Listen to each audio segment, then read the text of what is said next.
Hey everyone, welcome to 3 Minute Reviews. Today I'm talking about the new movie Tarot.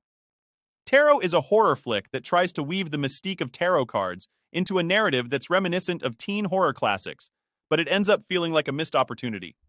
The film follows a group of college friends who stumble upon an ancient set of tarot cards, which leads to a series of deaths that seem to be connected to the readings given by one of their own, Haley. She's a character who turned to tarot as a coping mechanism for her mother's illness, and now it seems the cards are turning against them. The premise of tarot is intriguing enough, tapping into the resurgence of interest in astrology and the occult. However, the execution falls flat. The movie struggles to decide whether it wants to be a full-blown horror or a horror comedy, and this indecision leaves it stumbling in the dark. The deaths, which should be the centerpiece of any horror movie, are lackluster and hard to see, often cutting away to generic splatters of blood rather than showing the full horror of the situation. The film's pacing is another issue. With a runtime of 90 minutes, you'd expect a tight, suspenseful experience, but Tarot feels surprisingly sluggish. The small ensemble of characters serves more as a countdown to the movie's end rather than fully fleshed out individuals whose fates we should care about. There's a sense that Tarot could have been something more. The idea that the vague and interpretative nature of tarot readings could lead to a Final Destination-style series of events is a clever one.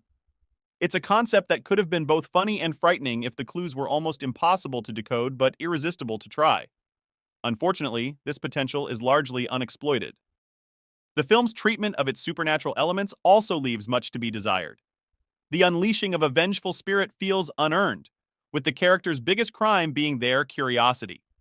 It's hardly the kind of transgression that warrants a death sentence, and this lack of moral complexity makes the horror feel arbitrary. Despite these criticisms, Tarot does have moments where it seems aware of its absurdity, particularly at the beginning and end.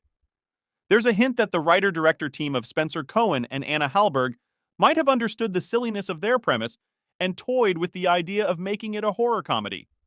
This self-awareness could have been the film's saving grace, but it's not enough to carry the entire movie. Tarot is a film that had the potential to be a clever twist on the horror genre, but ends up being neither particularly funny nor scary. It's a movie that might catch your interest with its premise, but is likely to leave you feeling disappointed by its execution. For its failure to fully embrace its concept and deliver a satisfying horror experience, I'd give Tarot a 4 out of 10.